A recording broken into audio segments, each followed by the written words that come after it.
It was nearly midnight when Daniel Cole, the billionaire CEO of one of America's fastest-growing tech companies, walked through the quiet office building dressed in an old hoodie and worn jeans. No one knew who he really was. To everyone, he was just another late-night janitor, checking things after hours. Daniel had been living undercover for 2 weeks, his way of understanding the real struggles of the people who worked at the bottom of his company. But nothing had prepared him for what he was about to see that night. In the dim lobby, where silence pressed against the glass walls, a faint glow caught his eye.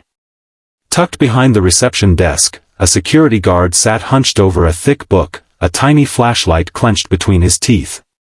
His uniform was worn at the edges, his shoes barely holding together. Yet his eyes burned with determination. Daniel paused. The young man hadn't noticed him. He kept scribbling in a notebook, whispering words to himself, his voice shaky but hopeful. Daniel finally asked gently, "Long night?" The guard jumped, nearly dropping the flashlight. "Oh. Sorry, sir, yeah. Just trying to study. Didn't mean to look like I wasn't working." Daniel smiled. "Studying for what?" The man hesitated, embarrassed, then admitted, "Law school entrance exams. I'm trying to become a lawyer. But with 2 jobs and a little sister to take care of, this is the only time I have."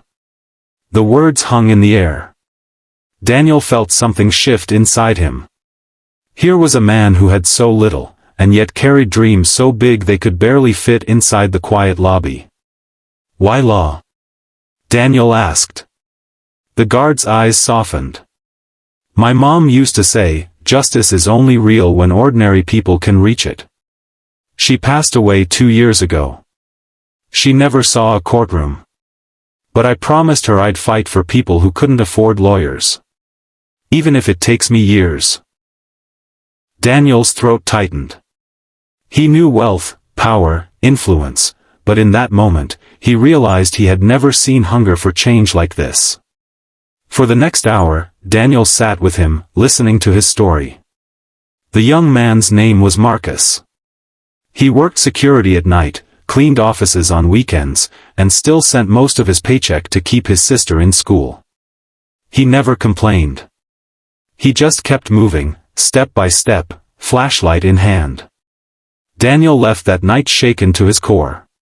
The following week, Marcus arrived at work to find the lobby different. A brand new desk lamp sat where his tiny flashlight used to flicker. Next to it, a letter with his name on it. He opened it slowly.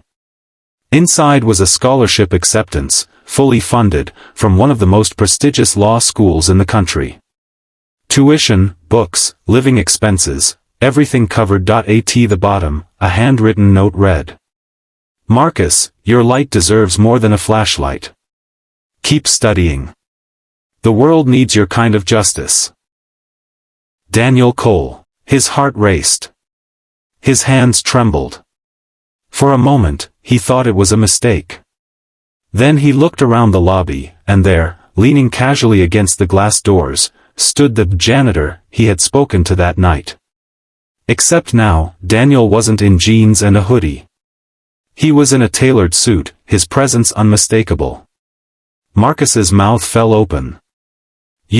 You're... Daniel nodded with a warm smile. "I'm the CEO. But more importantly, I'm your biggest believer now." Tears welled in Marcus's eyes. For the first time in years, the weight he carried didn't feel so heavy. He wasn't just surviving anymore, he was on his way to fulfilling his promise to his mother. Years later, Marcus stood tall in a courtroom, wearing his lawyer's robe. His sister, now in college, sat in the front row beaming with pride. And in the back, quietly watching without needing recognition, sat Daniel.